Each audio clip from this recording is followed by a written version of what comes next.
వాళ్ళ నోట్లే మన్ను పోయి వాళ్ళ చేతులు ఇరిగిపోను వాళ్ళ కాళ్ళు ఇరిగిపోను గట్ల మోపైనరేమో మా ఈ బద్మాషోళ్ళు కొంతమంది కష్టం శాత కాక దొంగతనాలు చేస్తున్నారు దొంగతనాలు ఎన్ని రోజులా తనిష్కు బంగారం దుకాణం దోసి ఇగో మళ్ళొకటి వచ్చింది ఇవాళ ఇది దొంగల రాజ్యమా లేకపోతే ఇంకేమన్నా అర్థమైపాడైతలేదు రండ్రి ఏం దొంగలు మోపారు రామా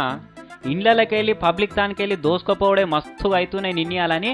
బ్యాంకులలో దాచుకుంటే ఆఖరికి బ్యాంకులకెళ్ళి కూడా దోసుకుపోతున్నారు అది కూడా ఈ అర్ధరాత్రి కూడా కాదు పట్టపైటిలే అందరు చూస్తున్నాగానే బెదిరించి మరీ తీసుకుపోయారట కరీంనగర్ జిల్లాలో చొప్పదొండి అనే ఊళ్ళో ఎస్బీఐ బ్యాంకులో 1 కాదు 2 కాదు 40 లక్షల రూపాయలు సంచిల చదురుకొని వేయరు పొద్దుగాల బ్యాంకు తెరిచి అంతా గంట కాలే సెక్యూరిటీ లేని టైం చూసి లోపల కురుకొచ్చి మేనేజర్ను అలా పనిచేసేటోళ్ళను కత్తులతోని పిస్తోలతోని బెదిరించి ఎవ్వరు కదిలినా కాల్చి పడేస్తాం పోలీసులకి ఇట్లా ఫోన్ చేస్తే పొడిసి పడేస్తామని బెదిరించారట ఇక్కడ ఉన్నోళ్ళంతా పానాలు అరచేతిలో పట్టుకొని చంపేగల ఆయంత అని సప్పుడు చేయకుండా నిలబడ్డారు పని చేసుకునేటోళ్ళను బయటికి గుంజి పబ్లిక్ నంతా ఒక తానే నిలబెట్టిర్రు ఇక లాకర్లో ఉన్న పైసలన్నీ సంచిలు వేసుకున్నారు అయినా సీసీ కెమెరాలు ఉన్నా కూడా ఇంత భయం లేకుండా పట్టపైటిలే దొంగతనం చేసిరంటే ఇంత అద్రగానమా పాడై అంత అయినాక పోలీసు వాళ్ళకి చెప్పంగా వాళ్ళు వచ్చి ఏమైనా ఆధారాలు దొరుకుతాయని చూసి ఆ దొంగగాళ్ళని దోలారడు సురు చేసిరట గిసొంటోళ్ళు కూడా మోపారు లోకం మీద ఏంది ఇది